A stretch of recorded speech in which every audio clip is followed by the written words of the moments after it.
오늘 아침 384장 부르시면서 새벽 기도에 시작하겠습니다.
오늘 본문 말씀은 우리 역대상 8장 40절 말씀을 공부하도록 하겠습니다. 기브온의 조상 여이엘은 기브온에 거주하였으니 그의 아내의 이름은 마아가며 장자는 압돈이요 다음은 술과 기스와 바알과 나답과 그돌과 아히오와 세겔이며 미글롯은 시마를 낳았으며 그들은 친족들과 더불어 마주하고 예루살렘에 거주하였더라.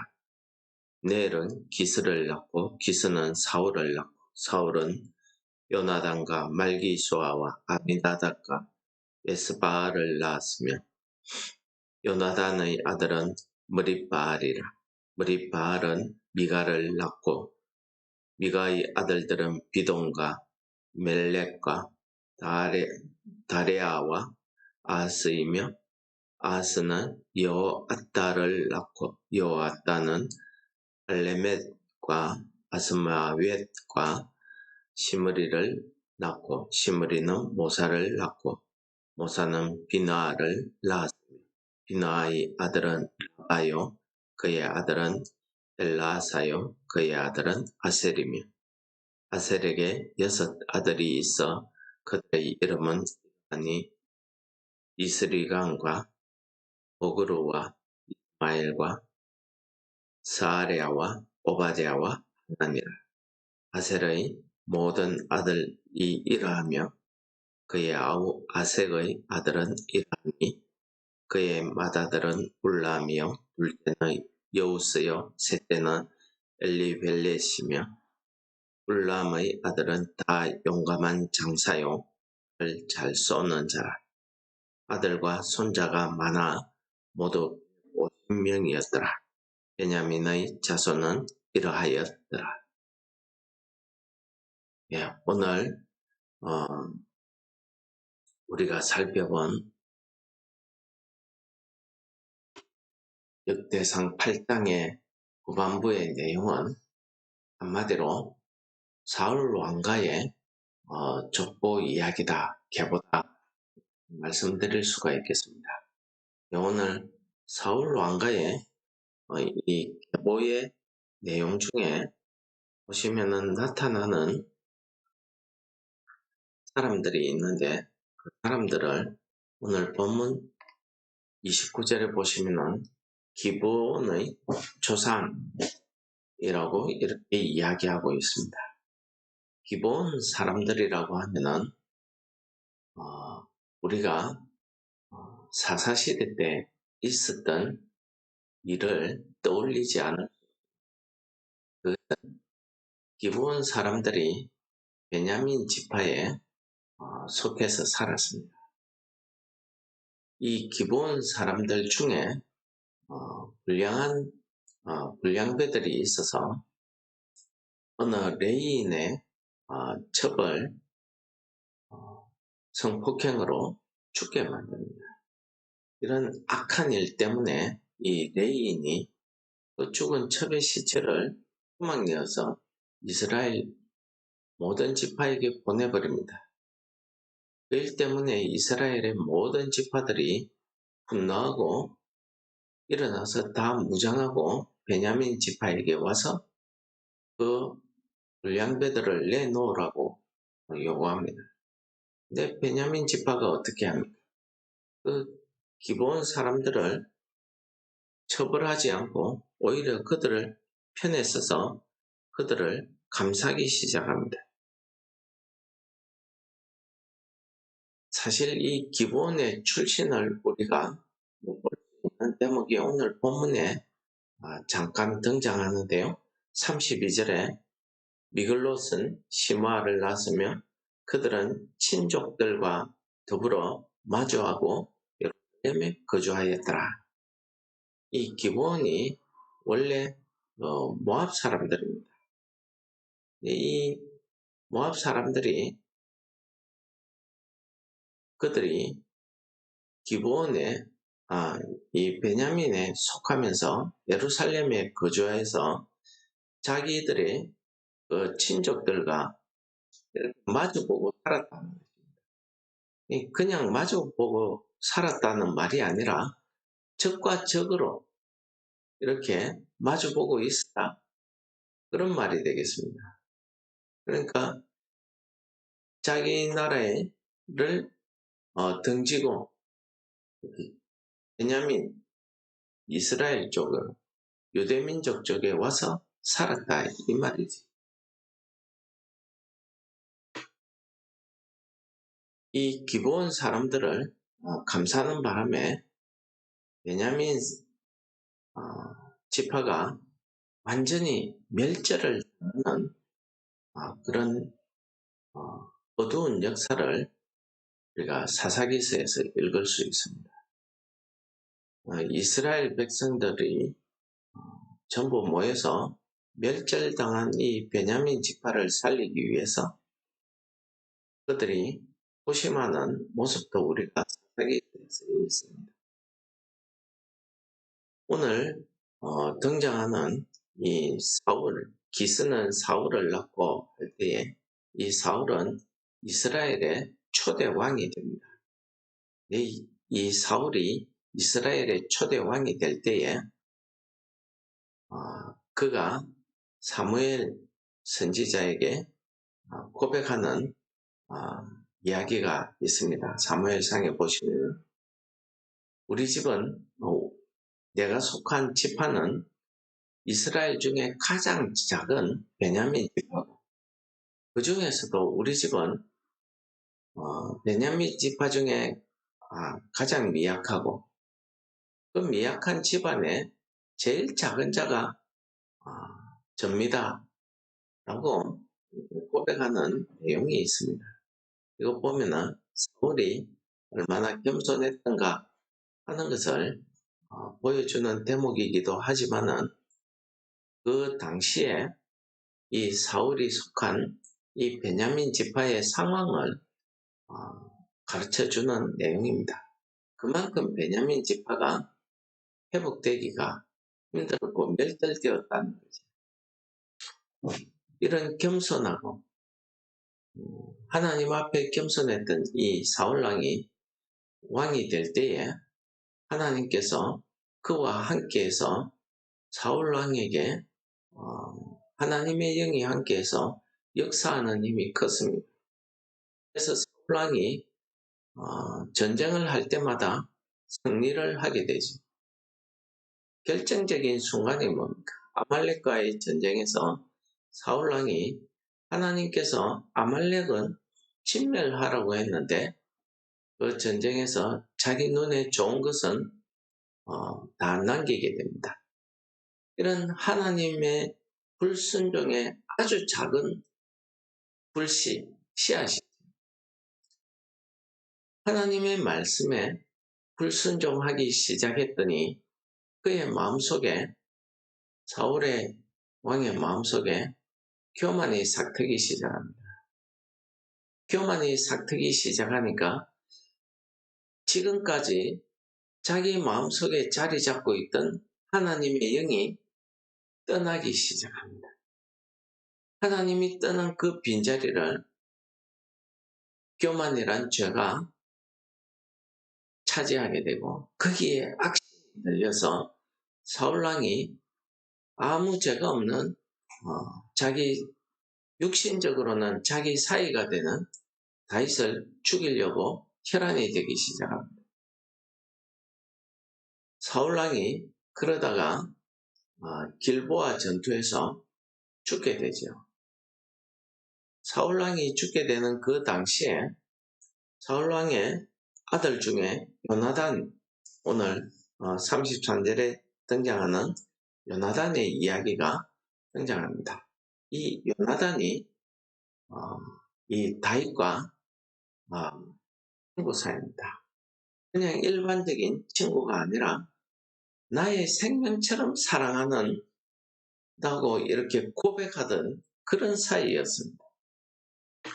요나단이 자기의 운명을 알았는지 어쨌는지 모르겠는데 마지막으로 다윗을 살려주면서 다윗에게 자기 후손을 지켜달라는 그 부탁을 하게 됩니다. 그 부탁 때문인지 이 다윗이 왕이 되고 나서 원래 한 사람이 정권을 잡고 나면은 그 시대에는 그 전에 왕이었던 왕족들을 죽여버립니다. 그 반역의 불씨, 불안의 불씨를 없애는 거죠. 그런데 이상하게 다윗 왕은 요나단의 아들을 찾습니다. 그 요나단의 아들 이름이 오늘 34절에 등장하는데 머릿바알이라고 이렇게 등장합니다. 이게 우리 사무엘상에서는 머비보셋이란 이름으로 등장하죠. 그러니까 하나님을 떠나서 자기가 왕이 되어서 살던 이 교만했던 사울이 그의 아들들의 이름을 지을 때에는 이렇게 에스바알이라든지 또 머릿바알이라든지 이런 식으로 이름을 지었습니다. 그런데 이런 이름이 사울 왕가에서 멸망당하고 나서 사울 왕가에서 이런 이름을 지우기 위해서 열심히 노력했는지 어떤지 오늘 머릿바알이 우리 성경에서는 머비보셋으로 이렇게 등장하게 됩니다. 완전히 멸망당한 자기 집안을 이 머비보셋이 다윗 왕 앞에 불려가서 이야기합니다.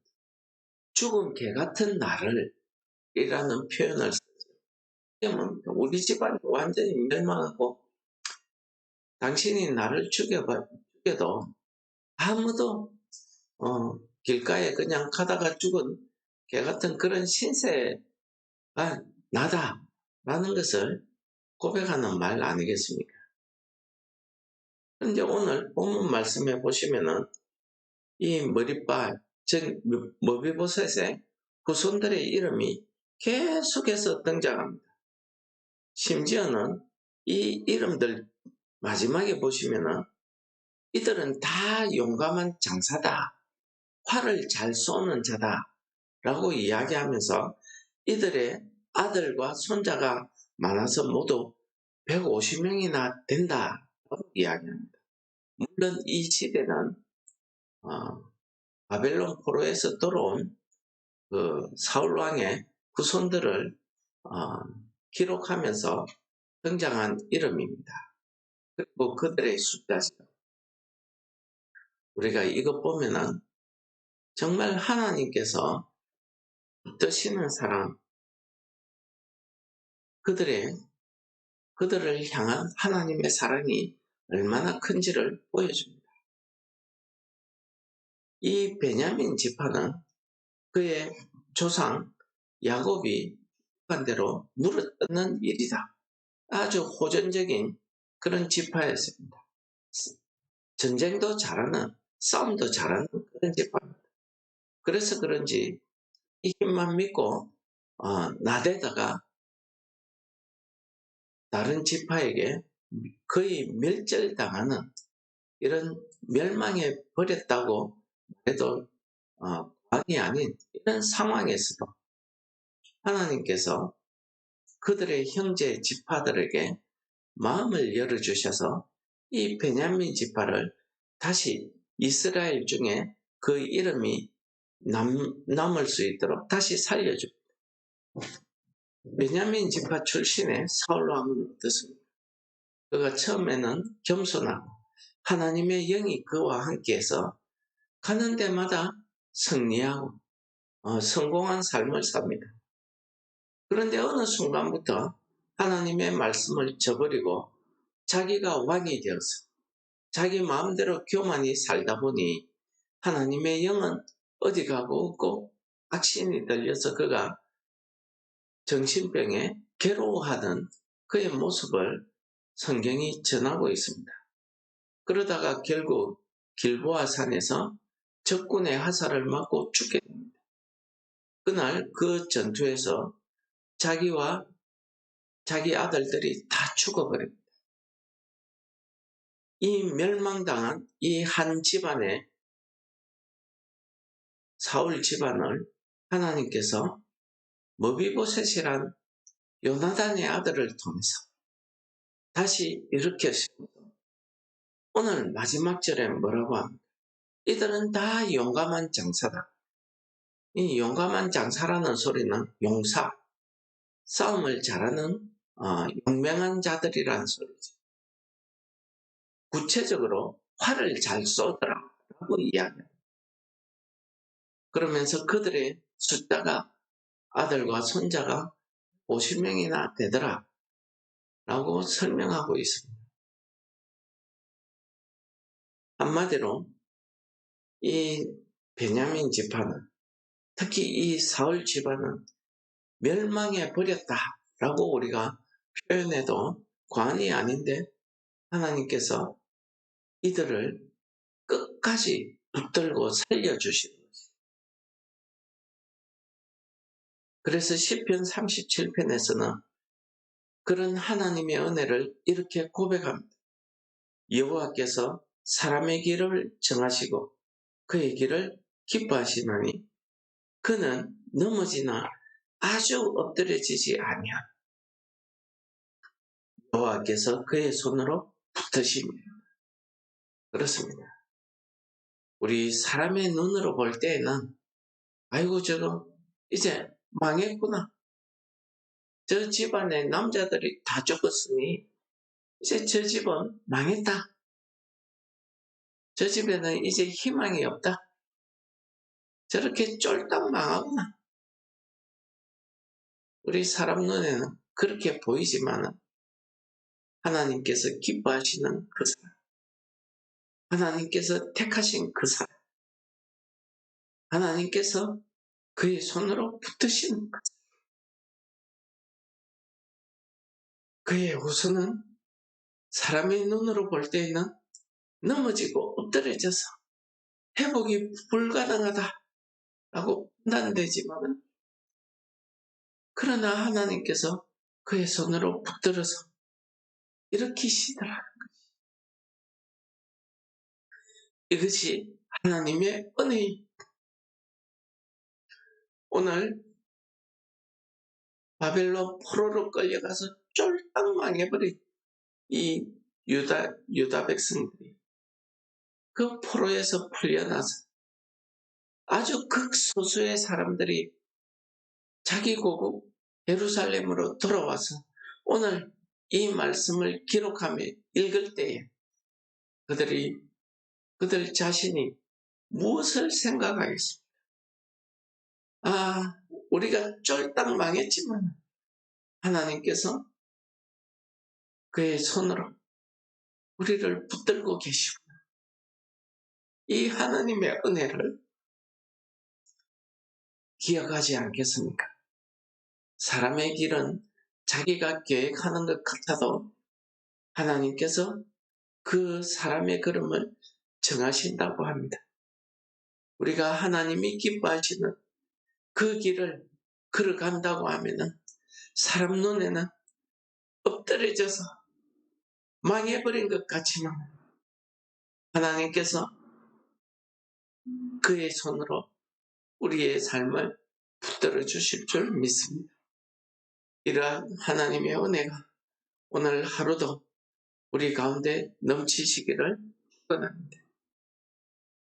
말씀을 기억하시면서 우리 다 같이 기도하겠습니다.